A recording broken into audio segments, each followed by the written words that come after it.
நம்ம இனம் அழிஞ்சு போச்சு. எந்த உரிமையும் நமக்கு இல்லை. நிலம் வளம் எல்லாம் திருடப்படுது, எல்லாம் களவு போகுது. அதே மீத்தேன் எடுப்பாக மறுபடியும் ஸ்டெர்லைட் திறக்கப்படுறதுக்கு வாய்ப்பு இருக்குது, மறுபடியும் வாய்ப்பு இருக்குது.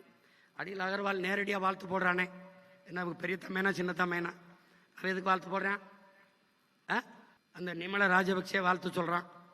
அவன் பக்கத்தில் வாங்கி குடிக்கிற நாய் இங்கே வந்து கட்டி குலைச்சிக்கிட்டு இருக்கு ஒரு நாய். அது அவனுக்கு அவனுக்கு அவனுக்கு பிரச்சனைனா ஆமக்கறி தின்னா இல்லையான்னு. டேய் உங்களையெல்லாம் டேய் நாய், உனக்கு தமிழில் எங்கே இருக்கு, தெற்கு இருக்கா வடக்கு இருக்கான்னு தெரியாது. என் தலைவன் நின்ன திசை தெரியாது. நாய் ஆடு ஆடு இப்போ தான் இருக்கு. ஒரு 6 மாதம் 7 மாதம் கழிச்சு உள்ள வந்திருந்தீன்னு வச்சுக்க, தப்பிச்சு போ.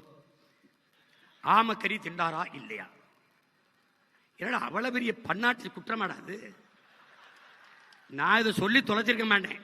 எங்க ஆளு சும்மா இருக்காம எது சொன்னாலும் அங்க போய் சொல்லுங்க பாப்பல.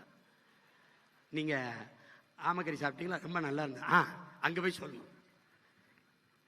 AK-74 பயிற்சி கொடுத்துட்டு அப்ப ரஷ்யாவில் இருக்கு, அதுக்கப்புறம் நம்ம கிட்ட இருக்குன்னப்பா. அப்ப இந்தியாவில் AK-74 இல்லை. இப்போ இந்தியாவிலே AK-74 சுட்ட ஒரு ஆள் நான் தான் இருக்கேன்னா, ஆமாம் அது அங்கே போய் சொல்லுங்க.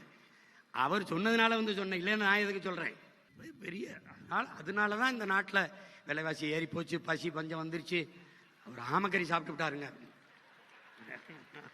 நாய் கொஞ்ச நாள் பேச்சுறீங்கடா. பச்சை மட்டை வைத்தியம் உறுதி தான், உறுதி தான் வைக்கல.